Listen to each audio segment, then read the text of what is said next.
take a front row seat in history as our class looks at the Titanic tragedy and its relationship to Halifax.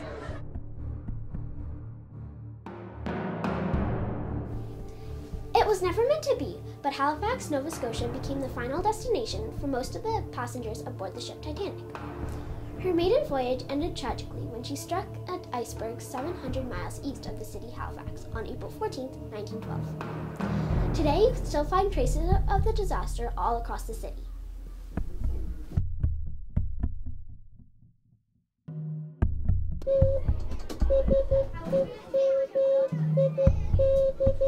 When news of the Titanic sinking reached Halifax, the city answered the call. White Star, owners of the Titanic, sent out their agents, A.G. Jones, to charter the Mackie Bennett from its owners, the Commercial Cable Company. Other ships also joined the search. 306 victims were found by the Mackie Bennett and were pulled from the North Atlantic's icy grip.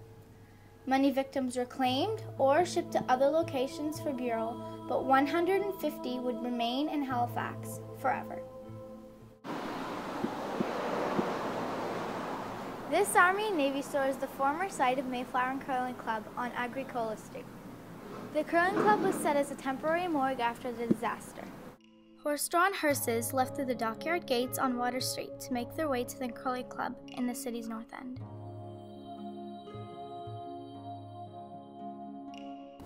One of the first things people noticed in the Fairview Cemetery is that each grave, whether identified or by name or not, bears a number under the identical date of death, April 15, 1912. The number carved into the native Nova Scotia granite represents the order in which bodies were hauled from the icy North Atlantic. Another unique thing is that the Titanic graves are in the shape of a ship's hull. One of the most visited and decorated Titanic graves these days is of J. Dawson. Schoolgirls and other visitors shower the simple marker with single red roses, bouquets of flowers, candy, heartfelt poems, and even ticket stubs from the movie Titanic. They don't know, or perhaps don't want to know, that this is not Jack Dawson, the role played by famous actor Leonardo DiCaprio in the blockbuster movie Titanic. There are many heroes such as William Denton Cox, a steward from Southampton, England. Not much is known about this man, but that he led a group of third-class passengers up to the top deck while the Titanic was sinking. DNA testing concluded that the unknown child indeed was a 19-month-old English passenger named Sidney Leslie Goodwin. The unknown child is a symbol of all the children who died aboard the Titanic, touched the heart of a whole city. The crew of the Mackie Bennett erected this monument in memory of an unknown child. There are also graves located at Mount Olivet Roman Catholic Cemetery and Baron de Hirsch Jewish Cemetery. There is probably no better place to find Titanic documents than at the Public Archives in Nova Scotia. Our class met with the Archives Titanic expert, and he shared the archive's many Titanic treasures with us. An extensive collection of the written records of the disaster can be found here, in the form of original description of bodies, personal facts, letters, and other documents. Two prominent Halifax residents were aboard Titanic when it sailed from Southampton, England to New York in 1912. Here on the corner of Argyle and Prince Street, home of young first-class passenger Hilda Slater. Fortunately, the disaster of the Titanic did not wreck these important plans, and 2 months after the disaster, Hilda went ahead with her wedding and became Hilda Lacon. Today, Hilda's grave is located at Camp Hill Cemetery on Summer Street.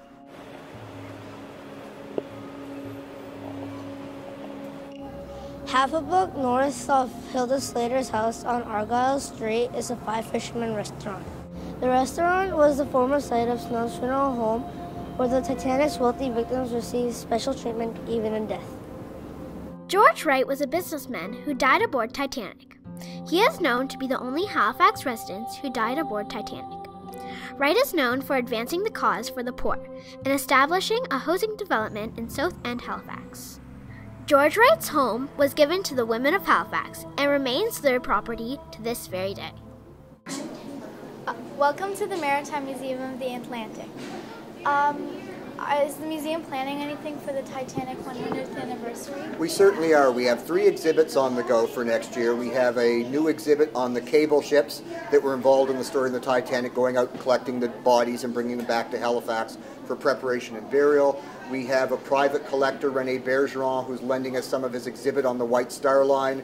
And there's also going to be a new photographic exhibit about Fairview Lawn Cemetery, Mount Olivet Cemetery, and Baron Hirsch Cemetery, and how they've changed and altered over the years. We also have a number of public guest lectures and talks going on about Halifax's connection with the Titanic.